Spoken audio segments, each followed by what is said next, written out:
Bonjour. Alors, je vais vous parler un peu de l'amour. On parle beaucoup d'amour dans la spiritualité.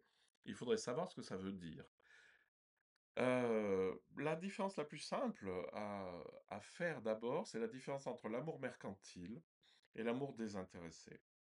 L'amour mercantile, c'est je veux bien t'aimer, mais j'aimerais bien avoir un retour sur investissement, c'est-à-dire c'est intéressé. Alors que l'amour désintéressé, ce qu'on appelle l'amour inconditionnel, c'est simplement aimer sans vouloir de retour d'investissement. En fait, le aimer, c'est quoi? C'est vouloir du bien simplement à l'autre. Alors à l'autre, pas qu'à l'autre, mais heu, l'amour est au fond de moi, sous une forme ou sous une autre, hein, que vous soyez dans un mode, dualiste ou non dualiste, que vous parliez de Dieu ou pas de Dieu, ça change rien. En moi, il y a quand même une immense capacité d'aimer qui ne m'appartient pas. C'est-à-dire, c'est ce qui me fonde, puisque je n'existerais pas s'il n'y avait pas un acte d'amour qui me fonde. Et cet amour qui est en moi, il veut le bien, c'est-à-dire, il souhaite le bien. Dans le bouddhisme, on va parler des souhaits, hein. On va souhaiter le bien aux créatures, on va vouloir du bien.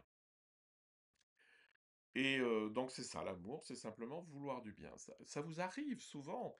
Vous voyez, je sais pas quoi, un petit chat ou un enfant ou je sais pas quoi et puis spontanément, vous avez envie de lui vouloir du bien sans forcément attendre un retour, hein. Bah, c'est ça, c'est l'amour désintéressé, ça nous habite, hein, quand même. À bien remarquer, cet amour qui est au fond de moi ne m'appartient pas, donc il est infini. Ça veut dire qu'il n'y a pas de limite à la capacité d'amour que j'ai.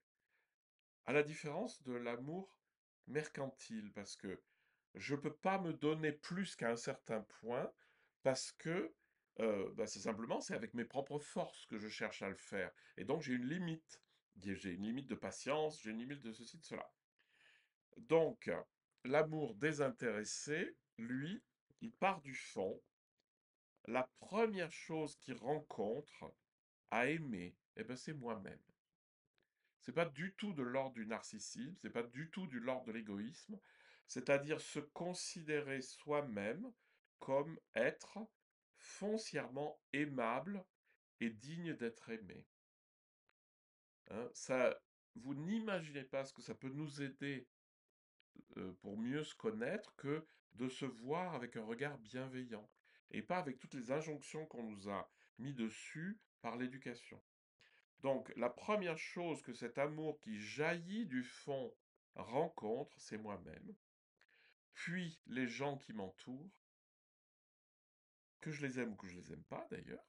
Je veux dire que j'ai des difficultés avec des gens, c'est pas pour autant que je peux pas les aimer. Et c'est-à-dire leur vouloir du bien. Vouloir du mal à quelqu'un, ça, ça fait pas du bien à soi-même. Donc les autres, puis les gens que je connais pas, l'humanité, etc. Puis toute la nature.